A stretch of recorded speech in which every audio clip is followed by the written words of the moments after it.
I'm Kate Heller O'Reilly, a council member of the American Geographical Society, here to introduce Karlan Kohn, a fourth-generation farmer in Wichita County, Kansas. At the turn of the 20th century, Karlan's great-grandfather found his way to western Kansas and broke out 80 acres of native grass. From then, Karlan's grandfather and father continued farming their own and rented land, growing the operation to 12,000 acres. Now Karlan and his two brothers are at the helm. Already the fifth generation, Karlan's two sons, are involved on the farm, as well as having started a compost business and running cattle of their own. A niece does the farm bookkeeping.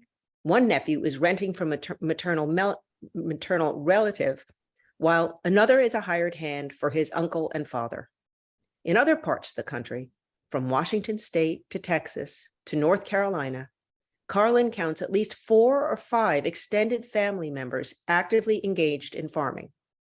Today, he's here to talk to us about water management and the challenges and future of family farms in the U.S.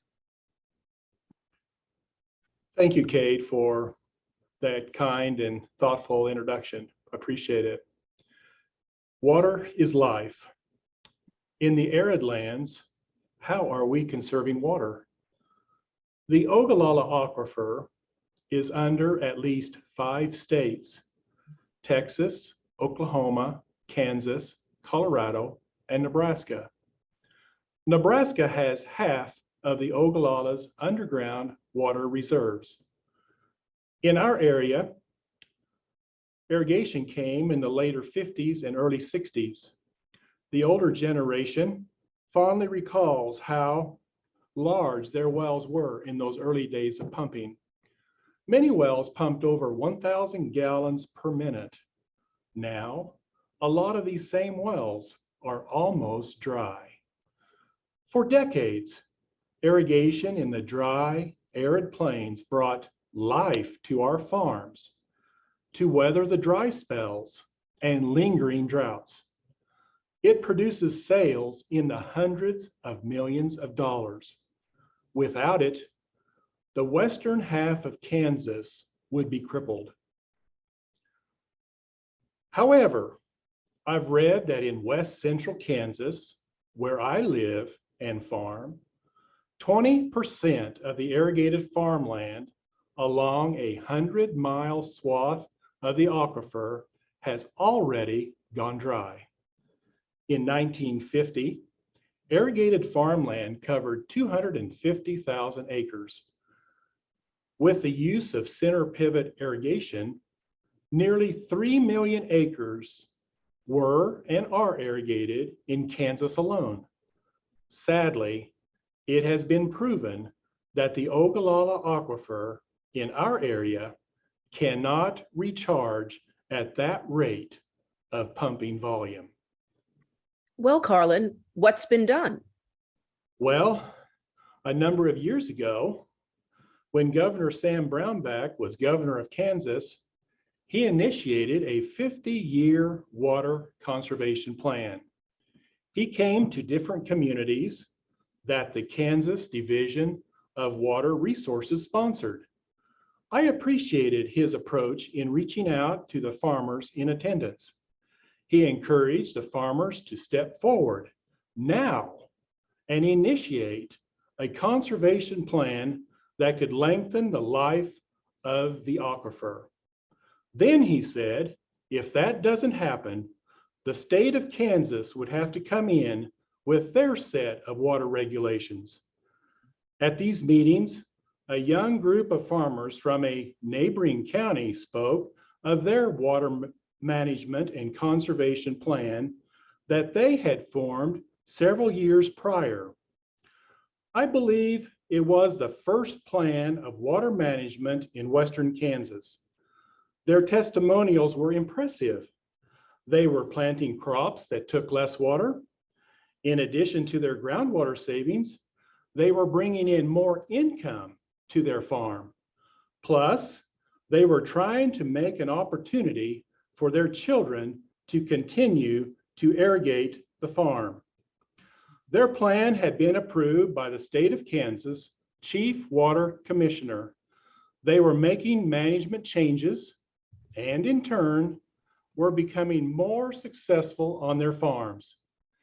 Yes, it's difficult to make changes, but nature was and is forcing us to make those changes.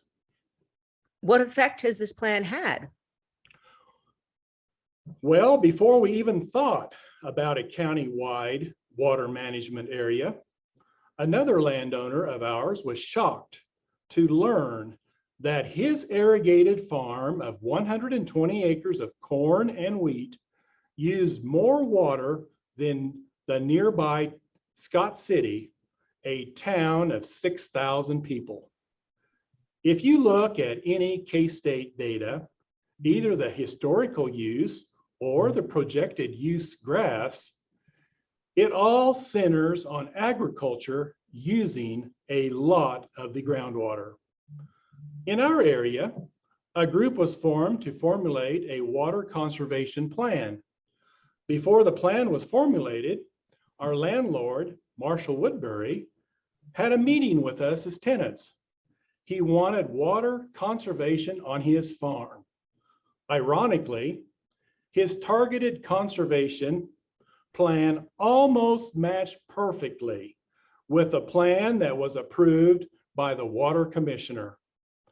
Once we had adopted the plan, we've seen similar results that happened on our farm that those young men talked about when they were on Governor Brownback's tour there in Scott City. We're saving water, we're growing diversified crops, which take less water, and we're managing water usage. And lastly, our net profit is increasing. How much water have you saved? That's a good question. And to our embarrassment, we commonly thought it took at least 18 inches to 24 inches of water per acre to grow a crop of corn. Today, it's also paying attention to the small details. We're planting at lower seed populations, targeting more drought-tolerant varieties, and planting longer maturing hybrids. And now, with some of the latest irrigation technology, we can grow over 200 bushels of corn per acre with only 8 inches of water applied. Over the past 5 years, we have saved 1 full year's pumping allotment. Wow. Can you tell us about how irrigation has evolved on the farm? Yes, this is a simplified version. The first irrigation wells pumped water into an open ditch. Farmers used siphon tubes to transfer the water from the ditch into the furrows to irrigate the crops.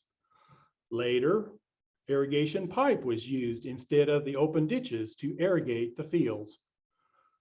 The first irrigation center pivot system was invented in 1947 by Frank Zybach from Strasburg, Colorado. The 50s and 60s saw interest and improvement in design of the center pivot's function. The early pivots had rainbird nozzles emitting a spray of water onto the land upwards from the top of the system. In later years, another technological change came with a reinforced plastic hose dropping downwards from the pivot, from the sprinkler pipe to within 1 or 2 feet of the ground. This design greatly increased the water efficiency by keeping the water closer to the ground. As the crop grows, the nozzles are in the crop canopy. In recent years, another technology has become available as an option to irrigate, and that is the LIPA system, and that is the low energy precision application. The drop hoses can also be used by adding another length of hose that have bubblers attached, which meters water directly on the ground in the growing crop. This also increases the efficiency of water usage even more. How is irrigation managed today? Today, the irrigation systems are managed by a cell phone app. In addition, some farmers have access to their sprinklers with their office computers. Systems can be programmed to apply water at different rates throughout the field. Another feature is that when systems stop, a message is received on the cell phones or office computers. This important function allows the farmers to get the sprinkler repaired as soon as possible and therefore not overpump water in a stalled position. Moisture sensing probes set in one area or different areas of the center pivot's watering area is another tool to monitor moisture profiles in the soil. The moisture sensing pads are buried at the 1 foot, 2 foot, and 3 foot depths. The computer-driven data is then transferred to an app on your cell phone or an office computer. This information allows irrigators to determine when and how frequently the crop needs irrigation. That's incredible. It is. The technology in irrigation continues to advance. Today, on a portion of our farm, we have subsoil irrigation tape installed, which is buried 15 inches deep in 30-inch rows.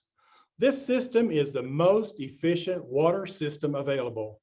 It uses 30 to 50% less water than a center pivot sprinkler. The tape has small slits to emit water slowly into the soil.